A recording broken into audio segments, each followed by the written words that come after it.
Louis and the Boot Stitcher. For 7 or 8 months, a cobbler named Louis G. wooed a young female boot stitcher named Victorine R., whom he was soon to marry. The wedding banns had already been published. Due to the state of affairs, these two young people considered themselves to be almost united for good. And for economic reasons, the cobbler came each day to have his meals with his bride-to-be. Louis came as usual one day to have supper at his fiancé's. They had a fight over some petty matter, and with both holding stubbornly to their own opinions, things escalated to the point where Louis left the table and swore he would never return again. Nevertheless, the next day, he went to ask her for forgiveness. Night is a good consoler, so the saying goes. But the girl believed that perhaps the scene from the night before might happen again after it was too late to remedy the evil. She refused to reconcile. Neither protests nor tears nor desperate pleas could make her yield. Several days had passed since their quarrel, and Louis hoped that his beloved would be more reasonable, so he decided to make one last attempt at reconciliation. When he arrived at her home, he knocked in a way that let her know it was him, but she refused to open the door. Renewed appeals on the part of the poor young man and protests made through the door failed to touch the heart of his speechless fiancée. "Farewell, then, cruel girl," exclaimed the poor man. "Farewell forever. Just try to find a husband who loves you as much as I do." The girl then heard a muffled groan, soon followed by a thud, as if an object had fallen, sliding against the door. Afterward, all was silent. She thought that Louis had sat down on the doorstep to wait for her to leave, and so she decided not to go out while he was still there. Around 15 minutes later, another tenant, carrying a lantern, came upon the scene and let out a scream, crying for help. Neighbors rushed over, and Miss Victorine also opened her door. She let out a cry of horror at seeing her fiancé stretched out on the floor, pale and lifeless. Everyone hastened to help him, but it soon became clear that it was all of no use, that he was dead. The poor young man had buried a knife in his heart, and it remained sticking in the wound. Parisian Spiritist Society, August 1853. To the Spirit, St. Louis. As the unintentional cause of her lover's death, was the young woman at all responsible for it? Yes, because she didn't actually love him to begin with. Then, in order to have prevented this unfortunate event, should she have married him in spite of her repugnance? She was looking for an excuse to break up with him. She did towards the beginning of the relationship what she would have done later anyway.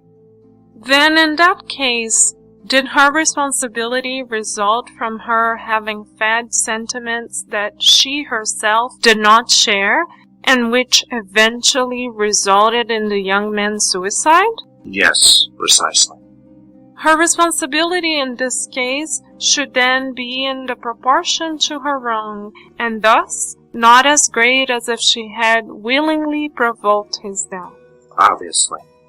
Is Louis' suicide excusable due to the torment into which Victorine's stubbornness plunged him?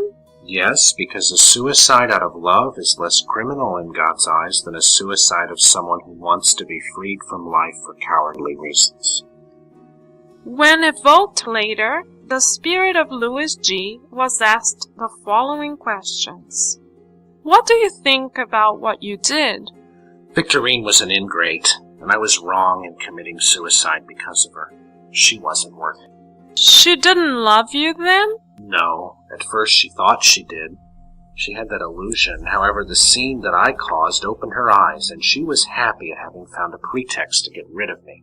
And you, did you love her sincerely? Only out of passion. That is all, I think. If my love had been pure, I wouldn't have wanted to cause her any grief.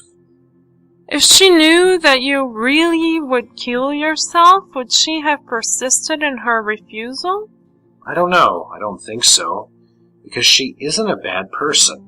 However, she would have been unhappy, and it is better for her that things turned out as they did.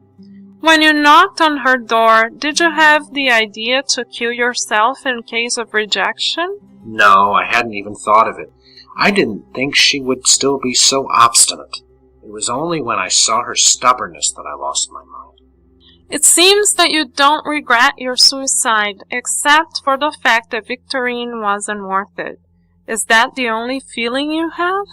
For now, I'm still totally confused. It seems like I'm still at her door, but I'm feeling something else I can't quite figure out.